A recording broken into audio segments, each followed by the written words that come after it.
샬롬 삼국지 5권 11번째. 한 번 뜻을 정하면 누구보다도 신속하게 움직이는 조조였다. 조조는 누구와 다시 의논하는 일도 없이 그날로 영을 내려 50만 대군을 일으킨 뒤 대마다 10만씩 5대로 나누었다.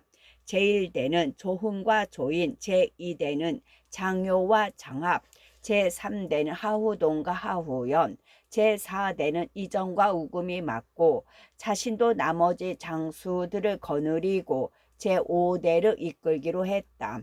또 따로 허전은 절충 장군으로 세워 군사 3천을 이끌고 선봉이 되게 한 뒤 길한 날을 택하니 날은 바로 건한 13년 7월 병오일이었다. 태중대부로 있던 공용이 그런 조조를 말렸다. 유비와 유표는 모두 한실의 종친이니 가볍게 져서는 아니 됩니다. 또 손권은 강동의 6군을 소열 삼아 범처럼 도사리고 있는 데다 대강의 험난함을 끼고 있으니 함부로 사로잡기 어렵습니다. 그런데도 이제 승상께서는 이렇다 하게 내세울 대의 명분도 없이 대군을 일으키셨다가 자칫 천하의 신망을 잃을까 두렵습니다. 비록 지금은 조조 밑에서 벼슬을 살고 있으나 한때는 제후의 한 사람으로 조조와 어깨를 나란히 동탁을 치려고 의병을 일으켰던 공용이었다. 뒷날 사람들로부터 건한 칠자라고 불렸던 당대 제1급의 문사인 동시에 공자의 20대 손이란 자부심이 겹친 그로서는 아무래도 남들처럼 조조에게 고분고분할 수 없었다. 거기다가 유비에 대한 옛 정까지 겹치자 참지 못하고 나섰다. 공용의 그 같은 말에 조조는 불같이 화를 냈다. 이미 마음속에 정해진 자신의 뜻을 공용이 정면으로 말리고 나선 것이나 유비를 은근히 두둔하고 자신의 군대를 대명분 없다고 말한 것도 심기를 건드렸지만 그 자신만의 특별한 혐오와 원한도 함께 작용한 탓이었다. 지난날 예형을 죽였을 때나 뒷날 양수를 죽일 때와도 맥이 닿는 어떤 기묘한 감정이었다. 유비와 유표, 손권은 모두 천자의 명을 거스르는 역적들인데 어찌 토별하지 않을 수 있겠는가. 거기다가 이제 내가 일으키려는 군사가 어찌하여 무의지사란 말인가. 조조는 일단 공용을 그같이 꾸짖어 물리쳤다. 그러나 그 정도로 화가 풀리지 않는지 다시 명을 내려 여러 세계 알리게 했다. 앞으로 이 일에 대해 2번 다시 공용과 같이 말하는 자가 있으면 반드시 그 목을 베리라. 한편 공용은 공용대로 조조의 그 같은 꾸짖음이 그 어느 때보다 아니 꼽고 분했다. 군사적인 지식과 겉모술수를 빼면 공용이 조조를 우러러 볼 만한 것은 별로 없었다. 가문, 학식, 제주, 문장 그 어느 것을 따져봐도 조조에게 뒤질 것은 하나도 없다고 자부하는 공용에게는 있을 법도 한 감정이었다. 지극히 어질지 못한 것으로 지극히 어진 것을 치려함이니 어찌 패하지 않으랴. 승상부에서 쫓겨나오던 공용은 문득 하늘을 바라보며 그렇게 단식했다. 그런데 그 한마디가 탈이 되었다. 어사대북 극렬한 자의 집을 드나들며 빌부터 지내는 건달 하나가 그 말을 듣고 극녀에게 전했다. 극녀는 원래부터 공용을 미워해 오던 자였다. 평소 공용으로부터 사람됨이 비로하고 학문이 모자란다 하여 모욕과 업신 여김을 받아온 까닭이었다. 공용이 했다는 그 말을 듣자 마음속에 원한을 풀 좋은 기회로 여겨 조조에게 달려가 알렸다. 극녀가 전하는 공용의 말을 듣자 조조는 또다시 불같이 노했다. 그걸 본 극녀는 한술 더 떠 다른 것까지 꺼내 공용을 헐뜯었다. 공룡은 평소에도 늘상 승상을 모욕해 왔습니다. 또 죽은 예형과도 서로 지내 예형이 공룡을 죽여 공자는 죽지 않았다 하는가 하면 공룡은 예형을 죽여 안회가 다시 살아났다고 했습지요. 지난날 예형이 승상을 욕한 것은 실은 공룡이 시켜서 한 짓입니다. 조조는 그 말을 듣자 소위 글줄한다는 것들의 짓거리가 눈에 선했다. 공자가 죽지 않았다는 말은 공룡이 곧 제20대 하라비인 공자라는 뜻이요. 아내가 되살아났다는 것은 A형의 학덕이 10철의 으뜸인 아내와 같다는 흰소리가 아닌가. 거기다가 죽은 A형에게 당한 욕이 떠오르자 조조는 드디어 공룡을 죽일 마음이 들었다. 돌이켜보면 공룡은 전에도 몇 번인가 조조를 놀린 적이 있었다. 조비가 원희의 처 진실을 아내로 맞았을 때였다. 공룡이 조조 앞에서 천연스레 말했다. 주 무왕은 은을 튄 뒤 달기를 주공에게 주었습니다. 그 말을 듣자 원소의 둘째 며느리를 빼서 자신의 맏며느리로 삼게 된 꼴이 된 게 내심꺼림칙하던 조조는 반가워하며 그 출전을 물었다. 만약 그런 고사가 사실로 있다면 자기들 부자가 한 일도 비난을 면할 수 있으리라 생각한 때문이었다. 그러나 공룡의 대답은 엉뚱했다. 지금 일로 옛일을 추측해 보았을 뿐입니다. 아마도 그때도 틀림없이 그랬을 것입니다. 공룡의 그 같은 대답에 조조는 벌레 씹은 얼굴이 되었다. 조피에게 원희의 처와 혼인하도록 한 것이 잘못이라는 비꼼뿐만 아니라 고전에 밟지 못해 없는 출전을 물은 자신의 깊지 못한 학식을 조롱당한 셈이었기 때문이다. 또 한 번은 이런 일이 있었다. 조조가 어떤 명문을 만들어 금주령을 내리자 공룡이 조조에게 글을 보내 부당함을 말했다. 술은 예부터 덕 있는 것이라 일컬은지 오래니 조상을 제사하고 귀신을 위로하며 사람의 괴로운 마음을 달래고 가라앉혀 주기 때문입니다. 술이 나라를 망치기 때문에 금한다면 여자 때문에 천하를 잃는 자가 있는데 어찌 혼인은 금하지 않습니까? 또 노나라는 유학을 너무 존중하여 나라가 쇠퇴해졌지만 그래도 유학을 금한 나라는 없습니다. 대강 그런 식으로 몰아간 끝에 조조가 내린 금주령은 다만 군량을 확보하기 위한 것일 뿐임을 지적하여 조조의 감추어진 속셈을 아프게 꼬집었다. 그 같은 지난 일까지 떠오르자 조조는 더욱 공룡을 죽일 마음을 굳혔다. 그리고 군모 죄주 벼슬을 하는 노술한 자를 시켜 공룡을 탄핵하게 했다. 조조가 하는 일을 누가 막을 수 있겠는가? 곧 공룡은 대역 죄인이나 다름없이 다루어져 정의가 잡으러 나섰다. 정의가 공룡의 집으로 들이닥쳤을 때 공룡은 마침 어린 두 아들과 바둑을 두고 있었다. 부리던 사람들이 달려와 공룡에게 급하게 알렸다. 존군께서 정의에게 잡혀가시면 아마도 죽음을 당하시게 될 것입니다. 하지만 두 분 공자님은 급히 피해야 되지 않겠습니까? 그러자 어린 두 아들이 입을 모아 말했다. 부서지는 새 둥지에 어찌 성한 알이 남을 수 있겠소. 역시 그 아비의 그 아들이라 할 만했다. 곧이어 들이닥친 정의는 과연 공룡뿐만 아니라 두 아들과 일과 노소를 모조리 끌어갔다. 그리고 형식적인 신문 끝에 공룡의 일가는 남김없이 죽음을 당했는데 특히 공룡의 목은 뒷사람에게 대한 경계로 저작거리에 내걸었다. 이때 경조 벼슬의 지습이란 사람이 있었다. 공룡의 목 앞에 엎드려 울다가 그 말이 조조의 귀에 들어갔다. 성난 조조는 그마저 죽이려 했으나 순욱이 말렸다. 제가 들으니 지습은 항상 공용에게 나무라기를 그대는 너무 강직하여 화를 입게 될 것이라 했다 합니다. 그러나 막상 공용이 죽자 와서 곡을 하는 것을 보면 지습은 의인이라 할 수 있습니다. 죽여서는 안 됩니다. 그 말에 지습을 기특히 여긴 조조는 죽일 마음을 버렸다. 그러나 지습은 거기서 그치지 않고 공용 부자의 시신까지 거두어 모두 장례를 치러주니 듣는 사람 치고 감탄하지 않는 이가 없었다. 표류하는 형주, 표류하는 형주.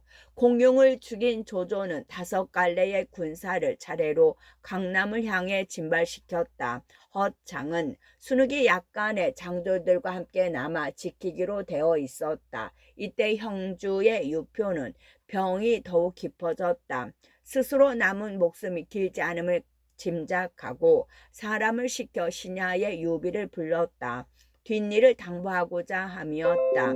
유비는 관장 두 아우와 더불어 형주로와 유표를 보러 들어갔다. 병석에 누워있던 유표는 유비를 보고 간곡히 말했다. 내 병은 이미 뼛속 깊숙까지 스며 죽을 날이 머지않은 듯하이 특히 아비 없는 내 자식들을 아우에게 부탁하네. 내 아들들은 재주가 없어 아비의 기업을 이어받지 못할 것 같으니 아우가 이 형주를 맡아 다스리도록 하게. 그러자 유비가 울며 엎드려 말했다. 이비는 마땅히 힘을 다해 조카들을 도울 것입니다. 어찌 딴 뜻이 있을 리 있겠습니까? 자신에게는 절실히 필요한 땅이건만 의리와 인정에 얽매여 차마 받지 못하는 유비였다. 그럴수록 유표의 당부는 더욱 간곡했다. 죽음을 앞둔 이의 투견 애감으로 유표는 자신이 오래 다스려온 그 땅이 곧 거센 폭풍에 휘말리게 되리라는 것을 느끼고 있었다. 그래서 두 사람이 서로 권하거니 마다거니 한참 얘기를 나누고 있는데 문득 사람이 와서 알렸다. 조조가 스스로 대병을 이끌고 이리로 오고 있습니다. 그 말에 유비는 길목에 있는 신하가 먼저 걱정이 되었다. 당장 신하를 지키는 일이 급함을 내세워 유표에게 작별하고 신하로 돌아갔다. 한편 유표는 병이 깊은 중에 그 같은 소식을 들으니 더욱 놀라웠다. 여럿을 불러 의논 끝에 유비에게 마지막 당부를 써서 남겼다. 맏아들인 유기를 세워 형주의 주인으로 삼고 그를 잘 보살펴 달라는 내용이었다. 제 부인은 유표가 자신의 소생을 제쳐두고 맏인 유기를 세우려 한다는 말을 듣자 몹시 성이 났다. 아우 채모와 장수 장윤을 불러 가만히 일렀다. 너희들은 가서 형주의 외문을 굳게 지키도록 하라. 기가 유명을 받으러 오더라도 결코 들여보내서는 아니 된다. 채모와 장윤은 그 말대로 바깥 성문에 군사를 풀고 엄히 지켰다. 과연 오래자나 공자 유기가 말을 달려 성문으로 들어섰다. 강하를 지키고 있다가 부친의 병세가 위급하다는 말을 듣고 달려온 것이었다. 채모가 그런 유기를 가로막으며 말했다. 공자께서는 아버님의 명을 받들어 강하를 지키고 계십니다. 그 책임이 가볍지 아니한데 어찌 이렇게 오셨습니까? 만약 그 사이라도 동호의 군사가 강하에 이른다면 어쩔시려고 이러십니까? 공자께서 들어가셔서 주공을 뵙는다면 주공께서는 진노로 말미암아 병이 더욱 무거워질 것입니다. 이는 효도가 못되니 얼른 되돌아가도록 하십시오.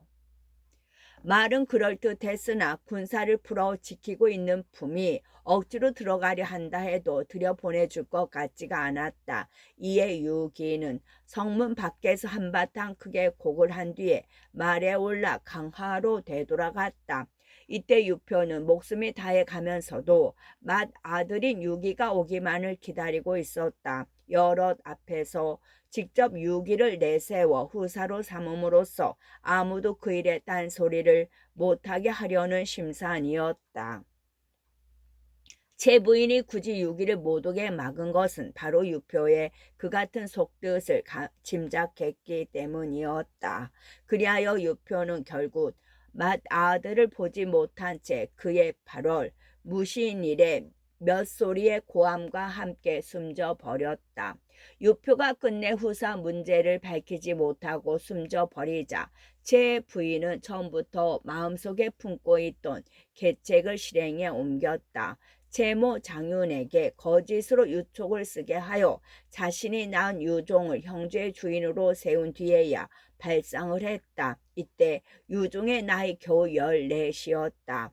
그러나 사람됨이 총명하여 비록 그 어머니와 외숙보가 꾸민 일이라고는 해도 자신이 형주의 주인이 된 게 잘못되었음을 깨닫고 있었다.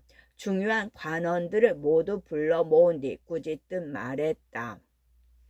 비록 아버님께서는 세상을 버리셨다 하나 내 형님은 지금 강하에 계시고 또 숙부인 유현덕은 신야에 있어. 그런데 그대들이 나를 세워 주인으로 삼았으니 만약 형님과 숙부께서 군사를 일으켜 그 죄를 물으시면 그때는 어떻게 하실 작정이시오. 어린 소년의 말이라도 조리에 어긋나지 않으니 다른 관원들은 물론 이를 꾸민 제모와 장윤주조차 얼른 대답을 하지 못했다. 그때 문득 막관으로 있던 이규가 일어났다.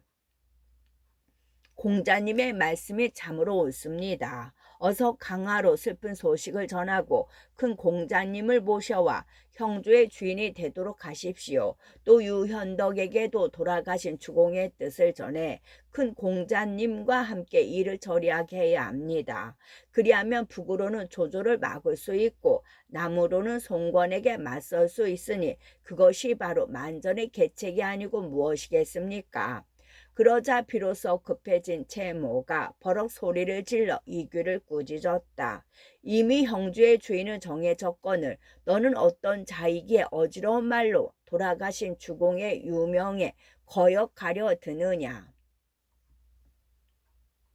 그러나 일의 내막을 잘 알고 있는 이규도 지지 않았다. 마주 소리쳐 채모를 꾸짖었다.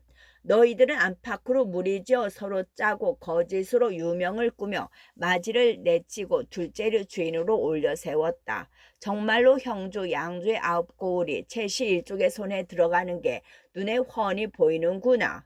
죽은 주공에 너희 계시다면 반드시 너희를 죄 주시리라. 유표 아래 사람이 없다고 해도 아주 없는 것은 아니었던 셈이다. 채모는 이규가 자기들이 몰래 꾸민 일까지 드러내놓고 꾸짖자 더 참지 못했다. 좌우를 돌아보며 크게 소리쳤다. 무엇들 하느냐 어서 저 무엄한 놈을 끌어내 목 빼지 못할까. 그러나 이규는 숨이 끊어지는 순간까지도 채모를 꾸짖어 마지 않았다. 이규가 그렇게 죽자 질린 관원들은 두 번 다시 채모의 뜻을 거스르지 않았다. 이에 채모는 유종을 세워 주인을 삼고 형주의 군사는 모두 자기네 채시들이 나누어 거느렸다. 형주의 주인이 그렇게 정해지니 자리도 바뀌었다. 채모는 치중 등의와 별가 유선에게 형주를 지키게 한 뒤 자신은 채부인 유종과 더불어 양양으로 옮겨 앉았다. 있을지 모르는 유기와 유비의 공격에 대비하려 함이었다. 하룻밤 사이에 가장 믿음직한 우군이 가장 무서운 적으로 변해버린 셈이었다. 유표의 관은 양양성 동쪽 한양벌에 묻혔다. 채모는 형주 백성들의 눈이 무서워 성대하게 장례를 치렀으나 유기와 유비에게는 끝내 부음조차 보내지 않았다. 그런데 일은 다시 뜻하지 않은 쪽으로 벌어졌다. 유종이 양양에 이르러 잠시 말을 멈추고 있을 때 갑자기 급한 정갈이 들어왔다. 큰일 났습니다. 조조가 바로 대군을 양양으로 몰아오고 있습니다. 당장은 한 발 멀리 있는 것으로 생각했던 조조가 먼저 잃은 것이었다. 놀란 유종은 채모와 괴월을 비롯한 장수를 불러 의논했다. 동조 연으로 있던 부손이 나서서 말했다.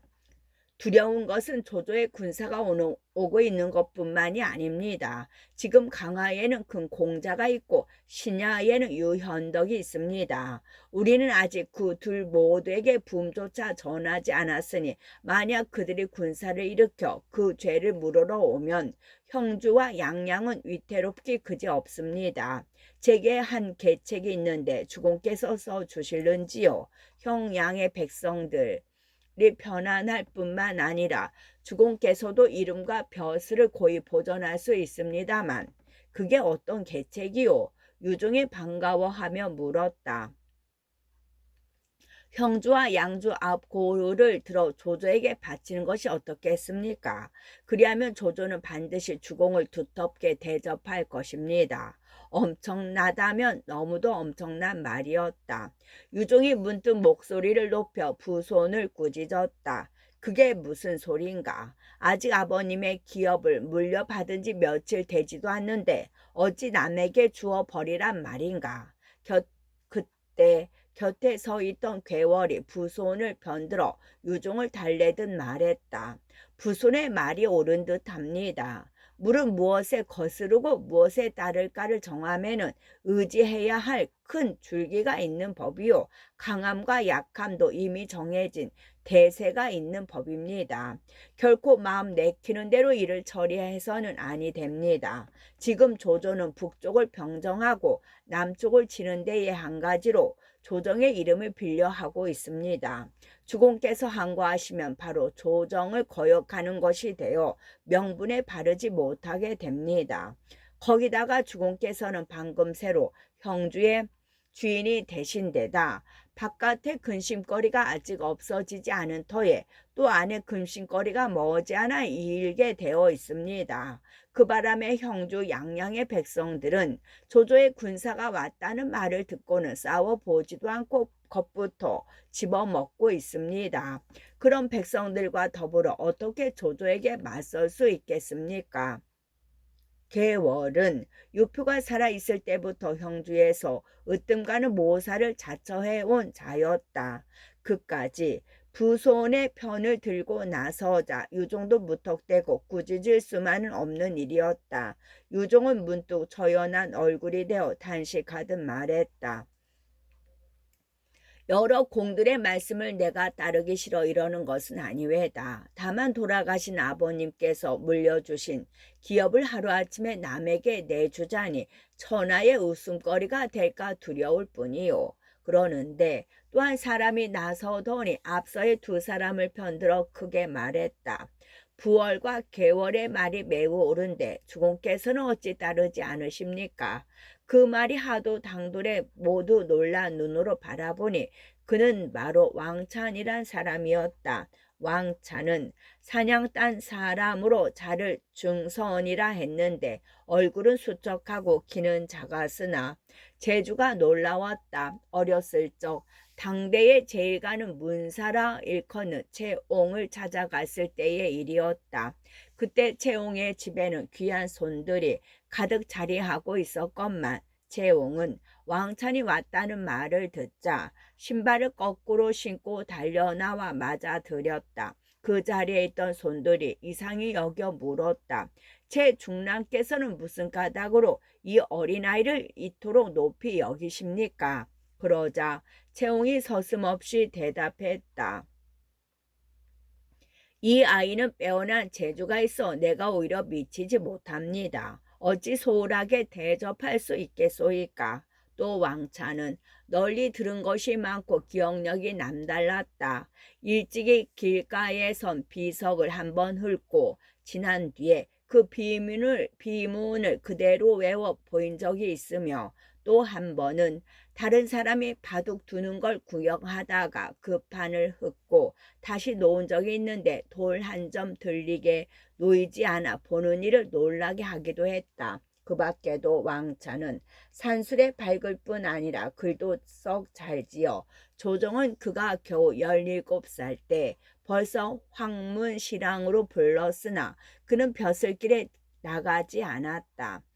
그 뒤 천하가 어지러워지자 남쪽으로 비난하여 형주에 이르게 되었는데 유포가 그를 알고 상비인으로 맞아들여 그곳에 머물게 된 것이었다. 그런 왕찬이 조조에게 항복하자는 의견을 지지하고 나서자 일은 판가름이 난 것이나 다름없었다. 그러나 유종만은 끝내 그 항복에 마음이 내키지 않았다. 구원을 기다리듯 다른 의견을 기다리며 좌중을 둘러볼 뿐 얼른 결정을 내리려 들지 않았다. 그런 유종을 다구치듯 왕찬이 물었다. 주공께서는 스스로를 헤아리기에 조조에 비해 어떻다 보십니까? 그만 못할 것이요. 유종이 씁쓸하게 대답했다. 그러자 왕차는 마치 유종을 깨우쳐 주듯 늘어놓았다. 조공은 군사가 많고 거느린 장수들이 날릴 뿐만 아니라 그 자신도 널리 알고 또한 꾀가 많습니다. 합의성에서 여포를 사로잡았으며 관도에서는 원수를 꺾었고 농우에서는 유비를 두들겨 내몰았으며 백등에서는 오환족을 깨트리는 등 그가 죽여 없앤 자나 평정한 땅은 이루 헤아리기 어려울 정도입니다. 그런 조공이 이제 대군을 몰고 남으로 내려와 형양을 노리는데 무슨 수로 맞서겠습니까? 부송과 개월 두 사람의 말이 가장 나은 계책이 될 것이니 주공께서는 공연한 의심으로 이를 늦추어 뒷날 후회하는 일이 없도록 하십시오. 왕천의 그 같은 말을 듣는 이로 하여금 절로 조조에 대한 두려움에 빠져들게 하는 데마저 있었다. 어린 유종도 마침내 조조에게 항복하는 쪽으로 뜻이 기울었다. 말씀을 듣고 보니 선생의 가르침이 옳은 줄 알겠습니다. 다만 어머님께 이 일을 고에 올린 뒤에 결정 짓도록 합시다. 유종이 그렇게 말하자 병풍 뒤에 숨어있던 제 부인이 나타나 말했다. 이미 증선, 공제, 세분 소견이 같다면 굳이 내게 알릴 게 무엇이냐. 그분들의 말씀대로 따르도록 하여라. 자신이 해놓은 짓이 있어 당장은 조조보다 큰 공자 육이나 유비가 더 두려운 제 부인이었다. 좁은 소견에는 차라리 잘 되었다 싶어 아들이 찾기를 기다릴 틈도 없이 내달아 그렇게 몰아갔다. 이에 드디어 뜻을 정한 유종은 급히 조조에게 바치는 항서를 쓰게 한 뒤 송충에게 주며 남몰래 조조에게 전하게 했다. 송충은 그 명을 받들어 곧바로 완성으로 달려가 조조를 만나서 항서를 바쳤다.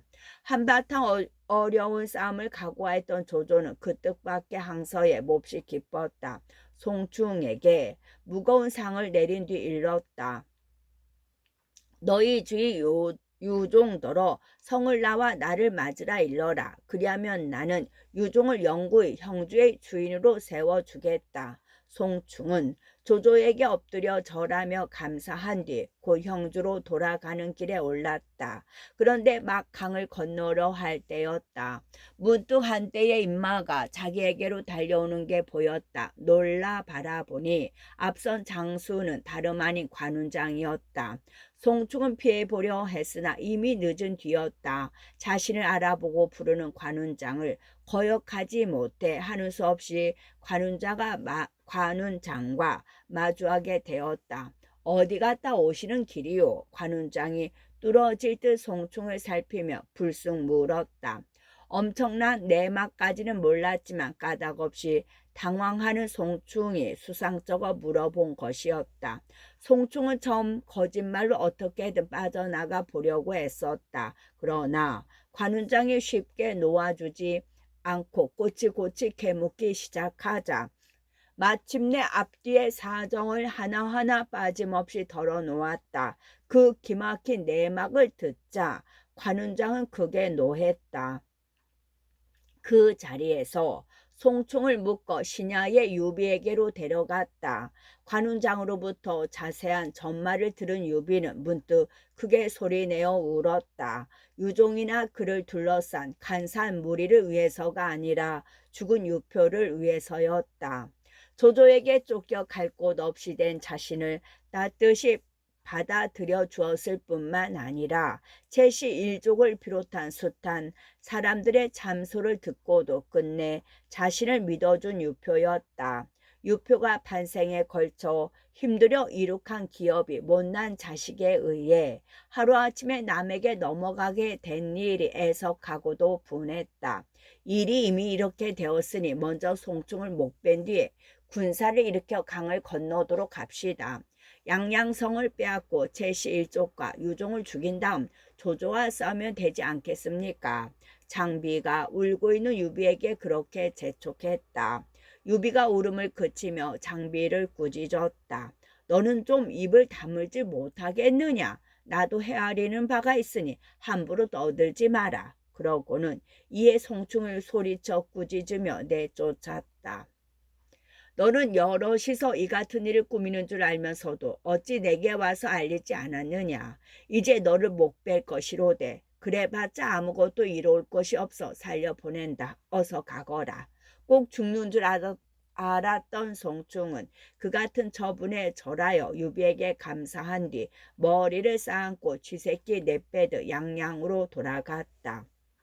송충을 살려 보냈지만 유비의 근심과 고민은 실로 컸다. 큰일을 이루기 위해서는 반드시 근거로 해야 할 형주가 이제는 고스란히 조조에게 넘어가게 된 까닭이었다. 근거지가 되기는커녕 오히려 조조가 자신을 공격하는 데 알맞은 근거지가 되어버릴 판이었다.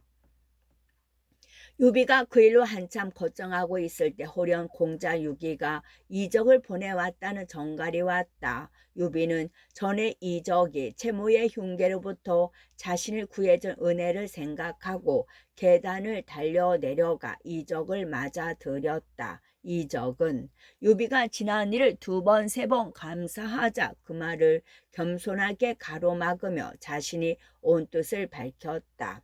강하에 계신 큰 공자님께서는 근일 내에 형주의 주공께서 돌아가신 일과 제부인이 제모의 무리와 짜고 큰 공자께는 부음조차 전함이 없이 유종을 새 주인으로 세웠다는 소문을 들으셨습니다. 이에 큰 공자께서 사람을 뽑아 양양에 보내 알아보게 하셨던 바 모두가 사실임을 알고 사군께서 아직 모르고 계실까봐 특히 저를 보내신 것입니다. 돌아가신 주공의 부음과 제시일족의 흉계를 알림과 아울러 사군께서도 거느리신 정병을 일으키시어 함께 양양으로 가주시기를 정했습니다. 제가 보기에도 마땅히 죄를 물어야 할 일로 여겨집니다. 그러고는 품 안에서 유기가 보낸 서찰을 내놓았다. 읽기를 마친 유비가 단식하듯 말했다. 기백 이적의 자, 기백은 유종이 형의 자리를 빼앗은 일만 알지. 유종이 이제 형 양의 9골을 들어 조조에게 바치려는 것은 모르는 모양이구려. 사군께서 그 일은 또 어떻게 아셨습니까? 이적이 놀라 물었다. 유비는 관운장이 송충을 사로잡아 온 일로부터 유종과 조조 사이에 있었던 일을 아는 대로 일러주었다. 다 듣고 난 이적이 말했다. 일이 그렇게 되었다면 이렇게 해보시지요. 사군께서는 문상을 구실로 양양으로 가셔서 유종으로 하여금 맞으러 나오게 하신 뒤 그를 사로잡으십시오. 그 다음 그를 돕는 무리를 모두 주살하시면 형주는 사군의 땅이 될 것입니다. 기백이 말이 옳습니다. 그대로 따라 보십시오. 공명이 옆에 있다가 그렇게 거들었다. 그러나 유비는 눈물까지 흘리며 무겁게 고개를 가로저을 뿐이었다. 유표 형님께서는 죽음을 앞두고 내게 어린 자식들을 부탁하셨소. 그런데 이제 그 아들을 사로잡고 그 땅을 빼앗는다면 다음에 죽은 뒤엔들 무슨 낯으로 형님을 뵙겠소. 하지만 그 일을 할 수 없다면 실로 어려워질 것입니다. 이미 조조의 대군이 완성에 이르렀다 하는데 무슨 수로 거기에 항거하시겠습니까? 공명이 안타까운 듯 다시 한번 유비에게 권했다. 그러나 유비는 마음을 바꾸려 들지 않았다. 번성으로 피해 어찌해 보는 한이 있더라도 차마 양양을 칠 수는 없구려. 그렇게 이야기를 바꾸어 유종을 치지 않고 조조를 막을 궁리만 했다. 공명은 안타깝기 그지없었으나 유비의 성정을 잘 아는 터라 더는 억지로 권하지 않고 유비의 의논에 응했다.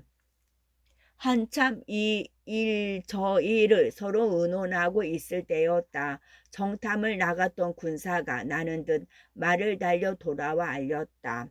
조조의 군사가 드디어 방망파에 이르렀습니다.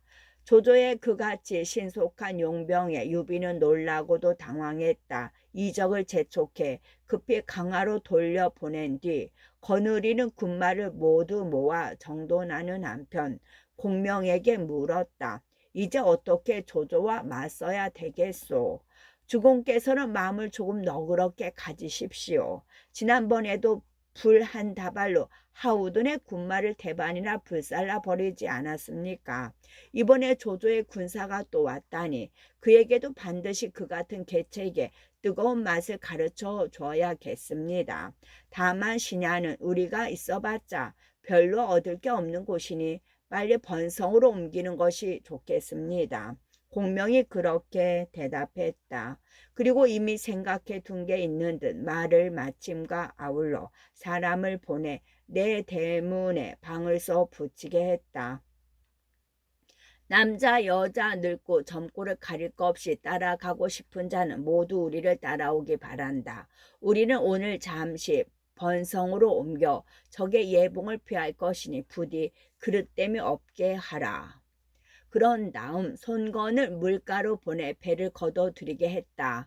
따라가려는 백성들을 구제하기 위함이었다. 그리고 따로 미축에게는 모든 관원들의 가솔들을 보호해 번성으로 옮기는 일을 맡겼다. 한편으로 공명은 싸움 준비에도 빈틈이 없었다. 여러 장수들을 불러놓고 영을 내리는데 관훈장이 가장 먼저 영을 받았다. 운장께서는 군사 1천을 이끌고 백하 상류로 가서 매복하도록 하시오. 모두 자루를 준비하여 그걸로 흙과 모래를 퍼담아 백하에 물을 맞고 기다리면 내일 밤 삼경 무렵이 되면 하루에서 사람의 고함 소리와 말 울음이 들릴 것이니 그때 급히 강을 막은 흙자루를 무너뜨려 물을 일시에 쏟아지게 하고 군사를 아래로 이끌고 와 싸움을 돕도록 하시오. 다음은 장비 차례였다. 공명을 소리 높여 영을 내렸다. 이떡께서는 군사 1천을 거느리고 방릉 나루터에 매복해 있으시오. 그곳은 물의 흐름이 가장 느린 곳이니 상류에서 운장이 터놓은 물에 쫓긴 조조의 군사는 반드시 그리로 피해 갈 것이오. 그때 승세를 타고 나가 조조의 군사를 죽이도록 하시오. 그러고는 또 조언을 불러 영을 내렸다. 끝.